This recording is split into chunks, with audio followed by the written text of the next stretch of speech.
We are back again with more Eala hype because she's just defeated Jasmine Paolini, the top 10 player, and she's into the third round of the Masters event in Dubai.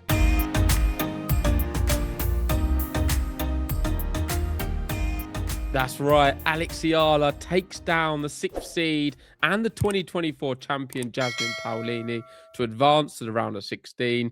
She won in straight sets. It wasn't straightforward like all the Eala matches, but she did get it done 6-1, 7-6. There was plenty of match points in that second set to get it done without having to go to the tie-break. She then had to fend off a set point in that second set as well.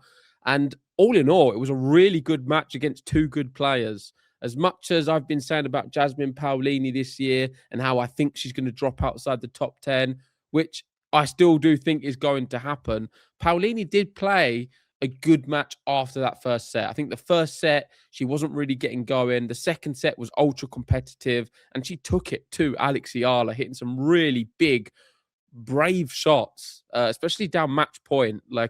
She wasn't holding back at all, and Eala had to weather the storm.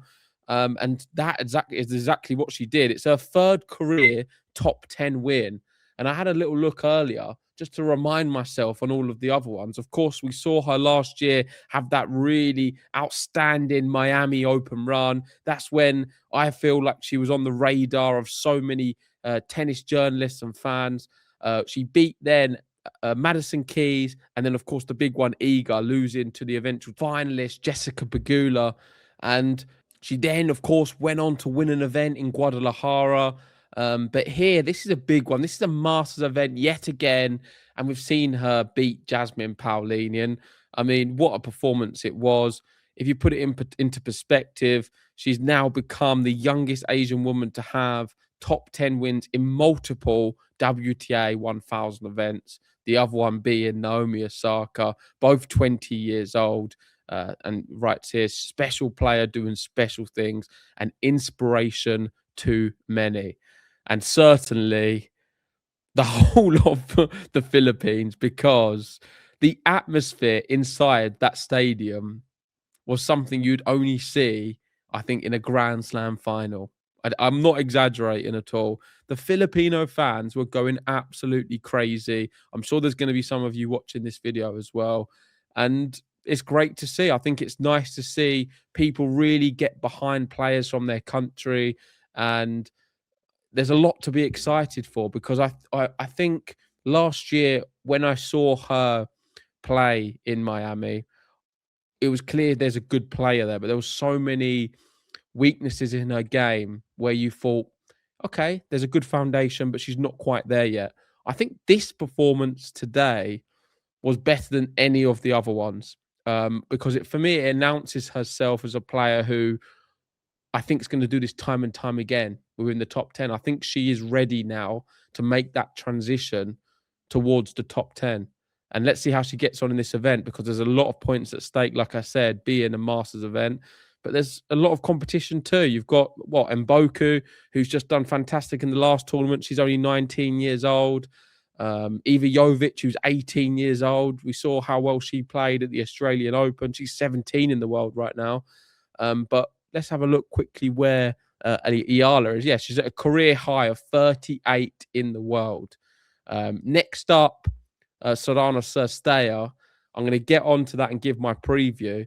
Before I do, let's see what Eala said after her match. She said, in the tiebreak, I was trying everything to keep myself in check. In the change of ends, I was thinking this stadium is full of Filipinos, which it certainly was.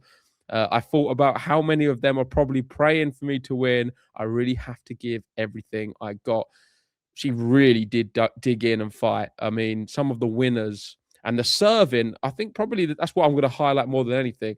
The winners from the baseline was incredible. Both players hit the ball so well, and it was a really nice matchup on the eyes. I thought the tennis was, and the rallies were very good and high quality. But look at this. First serves won, 86% for Eala. She was super dominant. I mean, hit a lot more winners than Paolini, which I guess you'd expect. Although Paolini finding some big ones when it mattered, wasn't able to even generate a break point. And yeah, this first set was just insane, really, from Eala. It did get better from Paolini as the match went on. And this was probably the most one-sided statistically the match looked, because the second was tighter. But all in all, the serving stats for Eala was great. She looks a lot more powerful behind her serve. And I think that was one of my criticisms of her last year. So let's wait and see what she does against an informed player in Cirstea. Let's be fair. You can see here, look, Eala was 47 before the event. Cirstea was 32. She's on a bit of a tear. She just won the last event, defeating Emma Raducanu convincingly in that final, but I don't think there's much to go by there. And just won the next two, the big one being against Noskova in the last round. I think that's really impressive. Someone who we know is another young player who's trying to approach that top 10. And the bookmakers really do back Cirstea to win the match. So some great odds here on Eala. She's at threes to beat her. And I think it's really good value, because the way she played today, it's certainly possible. And I am actually going to be predicting an Eala victory in 3 sets. I think we're going to see 2 sets go quite dominant either way. Maybe if Cirstea takes the first one, Eala takes the second. The third's going to go all the way to the distance towards the end, and maybe she's going to snatch a break right at it. So a 7-5, maybe a 6-4, something like that. But I'm backing Eala to win in 3 really tight sets, and I'm surprised that the odds are so lopsided. But let me know what you guys think in the comment section. Do you think Eala has enough to go one more round? Do you think she can go on and win this event? Am I getting too carried away? I think I've been quite grounded on the whole Eala thing from start to finish. But I did see a change in this match, and that's why I was really keen to come on here and speak to you guys about it, because I loved it. It was my favorite match I've watched this year on the women's side.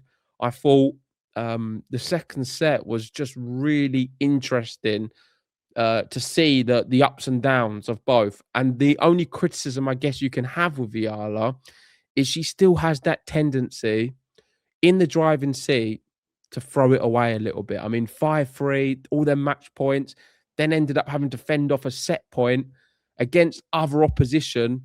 You can't do that. You can't do that against a Rybakina right now, or a Sabalenka, or Iga, maybe you can, but the other two certainly not. And that is my one bit of criticism. However, you can't be too critical, because she did get the job done and she's won the match. She's into the next round, and I'm backing her to win yet again. There we go. That is my thoughts, and that is my preview for the next round against Cirstea in Dubai. It's a big event, this one. So many points and a lot of points for her to gain.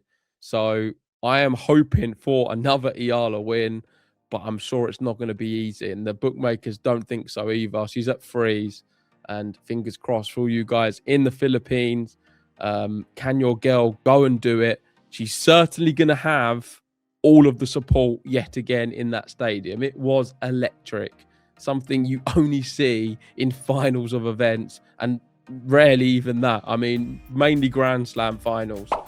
So credit to you guys. You're really bringing life back into tennis, and bringing a real great passion and life into the WTA as well. So thank you.